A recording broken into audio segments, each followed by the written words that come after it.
Subscribe कीजिए, like कीजिए तथा शेयर कीजिए। आज हम एक टॉपिक को के बारे में डिस्कस करेंगे कि बेसिक केमिस्ट्री होती क्या है, और केमिस्ट्री का जो बेसिक पार्ट है इसके बारे में हम शुरू करेंगे कि साइंस में जो बेसिक केमिस्ट्री है ये बेसिक केमिस्ट्री होती क्या है। और बेसिक केमिस्ट्री में अगर बात करते हैं, ये आपका साइंस का एक बहुत ही बेसिक तरीके से केमिस्ट्री का जो, क्योंकि साइंस में आपको पता है कि साइंस क्या होती है। साइंस किसी विषय के सुसंगठित, सुव्यवस्थित तथा क्रमबद्ध ज्ञान को विज्ञान कहते हैं। इसे हमने साइंस कहते हैं, इसे हमने पिछली वीडियो में हमने पढ़ लिया था। अब साइंस क्या होते हैं, साइंस में हमें पढ़ना है, एक होता है फिजिक्स, केमिस्ट्री एंड बायोलॉजी। उसमें हम केमिस्ट्री के विषय में पढ़ेंगे, जो बेसिक केमिस्ट्री होती है उसके बारे में पढ़ेंगे। और बेसिक केमिस्ट्री में जो केमिकल्स के बारे में, द्रव्यों के बारे में, पदार्थों के बारे में और रासायनिक समीकरणों के बारे में डिटेल में पढ़ा जाता है। अब अगर बात करते हैं कि केमिस्ट्री होती क्या है, व्हाट इज केमिस्ट्री, या रसायन होता क्या है, रसायन विज्ञान होता क्या है, इसके बारे में अगर बात करें तो कमेंट के माध्यम से आप बताइए कि विज्ञान में केमिस्ट्री का क्या रोल है, केमिस्ट्री रसायन विज्ञान होता क्या है। तो रसायन विज्ञान क्या होता है कि ऐसा विज्ञान जिसके अंतर्गत द्रव्यों, पदार्थों का अध्ययन किया जाता है वो कहलाता है रसायन विज्ञान। और एक साइंटिस्ट थे, उनका नाम था, सबसे पहले रसायन विज्ञान को एक शाखा के रूप में, ब्रांच के रूप में प्रस्तुत करने का जो काम किया, तो एक साइंटिस्ट थे रॉबर्ट बायल।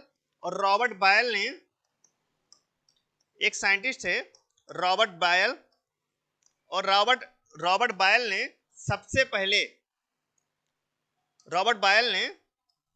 सबसे पहले रसायन विज्ञान को एक शाखा के रूप में, एक ब्रांच के रूप में प्रस्तुत करने का कार्य किया। और उन्होंने बताया कि रसायन विज्ञान एक शाखा के रूप में कैसे प्रस्तुत की जा सकती है।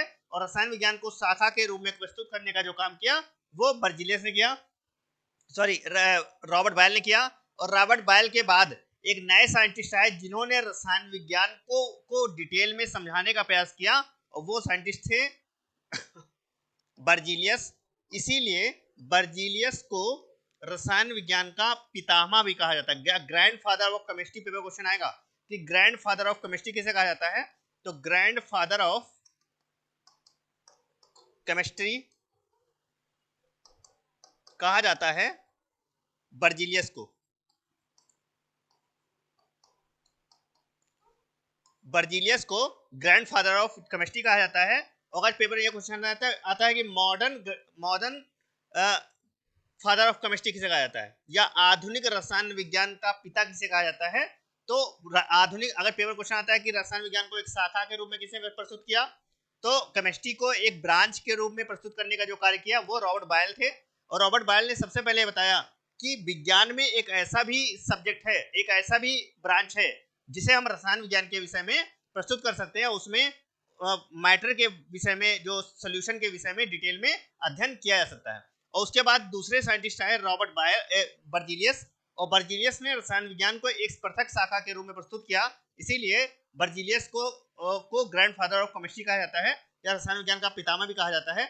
इसके बाद एक नए साइंटिस्ट आए जिन्हें आधुनिक रसायन विज्ञान का जनक कहा जाता है। और पेपर में क्वेश्चन आता है मॉडर्न फादर ऑफ केमिस्ट्री किसे कहा जाता है। तो एक साइंटिस्ट थे लेवोसिए,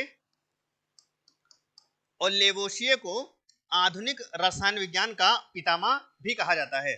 इसके बाद अगर हम बात करें, पेपर 3 टाइप के क्वेश्चन, एक क्या कि रसायन विज्ञान क्या होती है। तो विज्ञान क्या होती है, अभी हमने बताया कि किसी विषय के सुसंगठित, सुव्यवस्थित तथा क्रमबद्ध ज्ञान को विज्ञान कहते हैं। और विज्ञान को एक पृथक शाखा के रूप में प्रस्तुत करने का जो काम किया वो रसायन विज्ञान के रूप में रॉबर्ट बायल नामक एक साइंटिस्ट थे, जो रसायन विज्ञान को एक पृथक शाखा के रूप में प्रस्तुत करने का काम किया। और उन्होंने बताया कि रसायन विज्ञान में पदार्थों का, द्रव्यों का अध्ययन निम्नांकित तरीके से किया जाता है। और उसके बाद एक दूसरे साइंटिस्ट हुए जिनका नाम था बर्जीलियस। और बर्जीलियस ने बताया कि रसायन विज्ञान एक पृथक शाखा, एक सब्जेक्ट के रूप में होना चाहिए।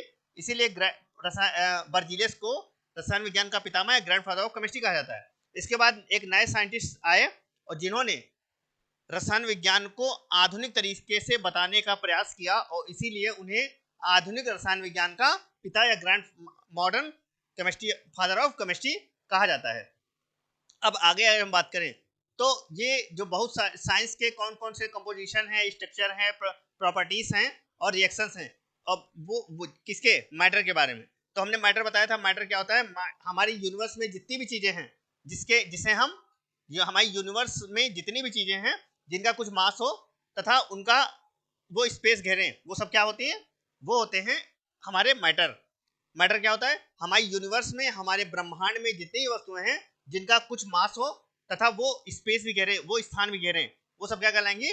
वो कहलाएंगे पदार्थ, वो कहलाएंगे मैटर। अब जैसे वाई, आपके सामने एक क्वेश्चन दिया हुआ है, इस क्वेश्चन को बताइएगा आप लोग कमेंट के माध्यम से। Why do we have to study chemistry? हम केमिस्ट्री को क्यों पढ़ते हैं, क्यों अध्ययन करते हैं, इसके बारे में आपको बताना है। केमिस्ट्री हमारे लिए क्यों उपयोगी है, केमिस्ट्री का अध्ययन हम क्यों करते हैं। तो हम क्या करते हैं? केमिस्ट्री का अध्ययन क्यों करते हैं? केमिकल्स के बारे में, रिएक्शंस के बारे में, सोल्यूशन के बारे में अच्छे तरीके से हमें जानकारी प्राप्त हो जाए, हमें नॉलेज हो सके, इसके लिए हमें केमिस्ट्री का पढ़ना आवश्यक होता है और इसी को अच्छे तरीके से डिस्क्राइब करने का भी काम करता है। अब केमिस्ट्री में कौन कौन चीजें आती है? ये आपका केमिकल्स रिएक्शन है, ये आपका वीट है, आपके ग्लूकोज है। ग्लूकोज का फॉर्मूला किसी को पता है?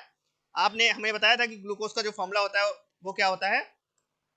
पिछले वीडियो में हमने ग्लूकोज के बारे में और ये भी बताया था कि आपका सुक्रोज का जो फॉर्मूला होता है वो क्या होता है। तो ग्लूकोज का जो फॉर्मूला होता है वो होता है C6H12O6। ये होता है ग्लूकोज का फॉर्मूला। किसका फॉर्मूला होता है? जो होता है ग्लूकोज का फॉर्मूला। और हमने बताया था सुक्रोज का फॉर्मूला। सुक्रोज मतलब चीनी का फॉर्मूला। तो चीनी का एक सूत्र बताया था कि सुक्रोज का फॉर्मूला क्या होता है? C12H22O11। ये होता है किसका फॉर्मूला? ये होता है सुक्रोज का फॉर्मूला। तो इसे सुक्रोज को चीनी भी बोलते हैं और ये हमारी केमिस्ट्री में एक महत्वपूर्ण रोल प्ले करता है, जिसके द्वारा हम इसके में बहुत सारे तत्वों को पहचान सकते हैं, जान सकते हैं तथा उसे अच्छे तरीके से अध्ययन कर सकते हैं। अब द केमिस्ट्री, केमिस्ट्री क्या होती है? The branches of chemistry. Chemistry की कौन कौन सी ब्रांचेस हैं? तो केमिस्ट्री की हमारी कौन कौन सी ब्रांचेस हैं? तो हमें एक केमिस्ट्री की एक ब्रांच है ऑर्गेनिक, इनऑर्गेनिक केमिस्ट्री, और दूसरी हमारी ऑर्गेनिक केमिस्ट्री। इनऑर्गेनिक केमिस्ट्री होती क्या है? ऑर्गेनिक केमिस्ट्री क्या होती है? इनऑर्गेनिक केमिस्ट्री वो होती है जिसमें मिनरल्स, जो खनिज, जो तत्व हैं, जो खनिज से, जमीन से प्राप्त हुए जो सोर्स हैं, उनके बारे में जो अध्ययन किया जाता है, स्टडी की जाती है, वो हमारे इनऑर्गेनिक कंपाउंड कहलाते हैं। और ऑर्गेनिक कंपाउंड वो कंपाउंड होते हैं जैसे जो हमारे कार्बन के जो तत्व हैं, जो लिविंग ऑर्गन्स हैं, वो सब हमारे ऑर्गेनिक कंपाउंड में, ऑर्गेनिक केमिस्ट्री में पढ़ा जाता है। ऑर्गेनिक केमिस्ट्री में क्या पढ़ा जाता है?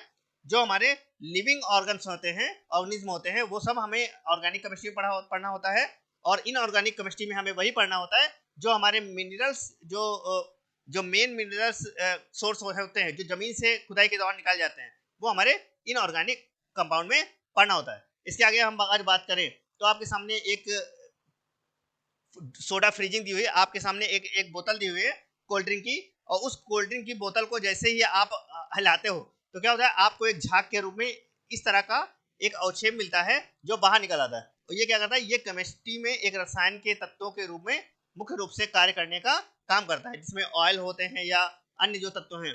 ये क्या है? जैसे मान लो आप सेब को काट के खुला छोड़ दो। आप लोगों ने देखा होगा कि हम क्या करते हैं? सेब को काट दिया और काट के खुला छोड़ दिया, तो उस समय होता क्या है कि सेब, जब हम सेब को काट कर खुला छोड़ देते हैं तो उस कंडीशन पे कुछ समय बाद ये सेब का कलर, जो सेब का जो कलर है, ये पीला पड़ जाता है या लाल पड़ने लगता है, या पीला पड़ जाता है। और इस रंग क्या होता है? कलर जो है वो चेंज हो जाता है। कलर क्या होता है? कलर चेंज हो जाता है। और ये चेंज कलर रसायन के द्वारा ही कलर में परिवर्तन आता है। ये समझ में आया? जैसे आपने क्या किया, आपके किसी भी तत्व को काटें, जैसे केला हो गया, अंगूर हो गया, सेब हो गया, आम हो गया, तो अगर उसको लंबे समय तक रखे रहें तो क्या होता है? उसके टेस्ट में, उसके साइज में, उसके कलर में कुछ ना कुछ परिवर्तन, जो चेंजेस आते हैं, ये चेंजेस हमारे रसायन विज्ञान या केमिस्ट्री के द्वारा ही इसमें परिवर्तन दिखाई देते हैं। इसके अलावा ये आपके सामने एक आइस दी हुई है। आपके सामने ये क्या होता है? इसको जब हम किसी बर्तन में रखते हैं तो धीरे धीरे क्या होता है? वो अपने आप गल जाता है। और ये जो प्रक्रिया है, इसको, ये हम रसायन विज्ञान का ही एक महत्वपूर्ण रोल है, जिसके द्वारा इसमें परिवर्तन दिखाई देता है। इसके बाद उसी को फ्रीजिंग करते हैं। फ्रीज करने के बाद वो अपने आप, जैसे पानी हो गया, पानी को क्या करते हैं? पानी को हमने फ्रिज में लगाया, फ्रिज में लगाने के बाद वो लिक्विड से हमेशा सॉलिड अवस्था में चेंज हो गई। तो लिक्विड से सॉलिड में चेंज होना, सॉलिड से गैस में चेंज होना या गैस से फिर सॉलिड में चेंज होना, ये हमारा गैसेस स्टेट कहलाता है। इसके बाद हम बात करते हैं कि ये जो कैसे वर्क करता है हमारी बॉडी में। जो पॉपकॉर्न है, पॉपकॉर्न क्या है, हाउ पॉपकॉर्न, ये पॉपकॉर्न्स हैं और ये पॉपकॉर्न्स कैसे कार्य करते हैं। तो आपने देखा पॉपकॉर्न्स बनते कैसे हैं, तो उसमें एक केमिकल रिएक्शन ही तो होती है। इसी केमिकल रिएक्शन के थ्रू ये पॉपकॉर्न फूल जाते हैं और फूल कर हम उसे इस शेप में अपने आप दिखाई देते हैं। और ये जो शेप दिखाई देता है आपको, ये एक बहुत सारे केमिकल चेंजेस के थ्रू ही इसमें कुछ परिवर्तन दिखाई देते हैं। अब इसके आगे अगर हम बात करते हैं तो ये एक रासायनिक चेंजेस है, रासायनिक परिवर्तन है, जिसमें आपको जो लिक्विड है वो लिक्विड क्या होता है, वो एक क्रीम के रूप में कन्वर्ट होने का काम कर रही है। सबसे पहले क्या किया, हमें क्या बना, हमें आइसक्रीम बनानी है। और आइसक्रीम बनाने के लिए हमने क्या किया, आपके सामने इमेज दी हुई है कि आइसक्रीम कैसे बनाना, कोई भी क्रीम को अगर बनाना है तो उसे कैसे कन्वर्ट करेंगे। तो आइसक्रीम को बनाने के लिए हम क्या करें, नाइट्रोजन जो है, नाइट्रोजन का यूज करते हैं और नाइट्रोजन के यूज के द्वारा हम इसे कोल्ड आइस क्रीम के रूप में कन्वर्ट कर सकते हैं। आपके सामने लिखा हुआ है कि ये कैसे कन्वर्ट करते हैं, आइसक्रीम कैसे बनाते हैं। एक पहले सबसे पहले क्या किया हमने, सबसे पहले इसको हमने एक टब में लिया, टब से इसका फ्रीजिंग किया और फ्रीजिंग करने के बाद कुछ समय बाद जो निरंतर प्रक्रिया, जो टाइम टू टाइम जो परिवर्तन होता रहता है, उसी के द्वारा नाइट्रोजन बहुत सारी गैसों का मिश्रण लिया, जिसके द्वारा एक कोल्ड आइसक्रीम का निर्माण संभव हो सकता है। क्या होता है, nitrogen is used to cold ice cream so that you don't have to wait around for the freezer और आइसक्रीम मेकर। हम क्या करते हैं, उसे फ्रीजर में कुछ समय के लिए हम आइसक्रीम मेकर में कुछ समय के लिए उसे रख देते हैं और जिसके द्वारा एक आइसक्रीम अच्छे तरीके से तैयार हो जाती है। अब अगर आगे अगर बात करते हैं तो ये कैसे वर्क करता है, तो आपके सामने इसका क्लासिफिकेशन अच्छी तरीके दिखाया गया कि classification and properties of matter. तो हमने पिछली वीडियो में भी आपको मैटर की प्रॉपर्टीज के बारे में बताया था कि नेचर की मैटर की कौन कौन सी प्रॉपर्टी होती हैं। तो मैटर की जो प्रॉपर्टी होती हैं, तो मैटर हमने बताया था कि हमारे जो जितना भी यूनिवर्स है, हमारे जो ब्रह्मांड है, तो ब्रह्मांड में बहुत सारी गैसों का मिश्रण है और मैटर वही होगा जिसमें कुछ स्पेस होगा और जिसका कुछ मास होगा। अगर किसी भी ऑब्जेक्ट का अगर मास है और किसी भी ऑब्जेक्ट का अगर स्पेस है तभी वो मैटर कहलाएगा। और अगर उसमें मास और नहीं है, एक ऑब्जेक्ट है और इस ऑब्जेक्ट का अगर मास है और इस ऑब्जेक्ट का अगर स्पेस है, तो इसका मतलब ये मैटर होगा।